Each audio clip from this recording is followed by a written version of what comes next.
my cottage, and I don't even know if this video is gonna get up.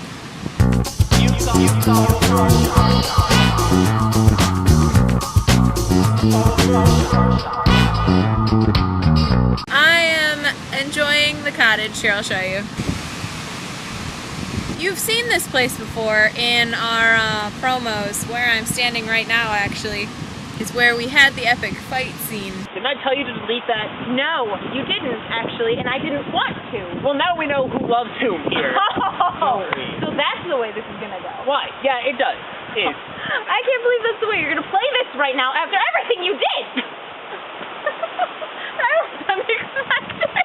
I really don't know what to do for this video, so I have decided to read an excerpt from something I'm working on. I'm a little nervous, so don't kill it. Even though Reese did tell me to kill my babies in terms of novels, I'm a little anxious about it, so I hope you enjoy. Okay, and while I am reading, enjoy the beautiful cottage outside. Better yet, enjoy the lake. Real quick, I think the wind is even worse now, so if you can't hear me, apologies. Real quick, Arlene Johnson is the main character of this. Kane and Caitlin are her step-siblings. Becky is her stepmom, and Arlene has kind of just been left with Becky after her dad kind of disappeared.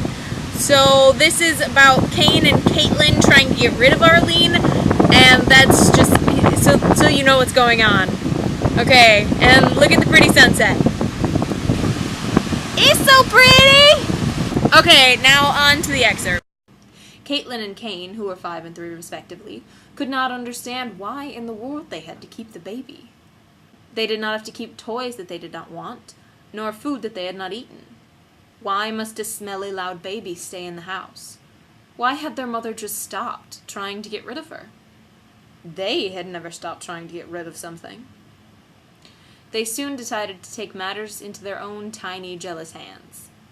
Late one night, when the weather was horrible, and the rain and wind beat against the sides of the house, nearly tearing it from its foundations, the children snuck out of bed and into Arlene's room.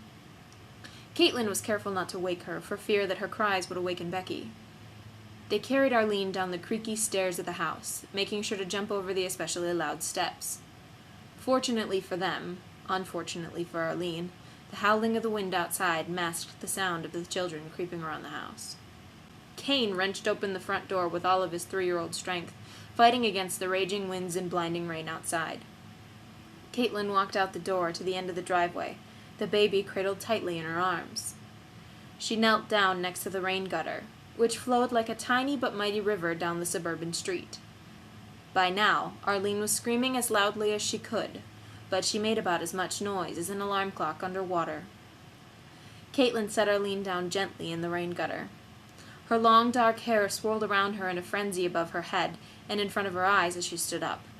She could barely make out Arlene's face through the wind and the rain, but felt a chill throughout her entire body as she looked down at the baby in the rain gutter. She sprinted back into the house. Kane slammed the door shut behind her. He locked all 3 locks, jumping for the highest one. They smiled to one another after breathing a sigh of relief. They had never stopped trying to get rid of something. They snuck back into their beds, all the while smiles of achievement shining on their faces. Once they were both safe and cozy, snuggled in their blankets, quite near dreamland, Kane heard a soft cry from the room next to his own. At first he ignored it, pulling the blankets higher over his head, believing it to be the scary things in the night. The cry sounded again, and Kane leapt out of bed in terror. He bolted into Caitlin's room and shook her awake. She sat up, shushed her stammering, scared brother, and listened intently. She heard it too. The soft noise of a baby. So that was my excerpt with better sound. I hope you guys have a great 4th of July weekend. I will be here watching the glorious fireworks go off like crazy. And until Monday, Reese, I'll see you guys around. Peace.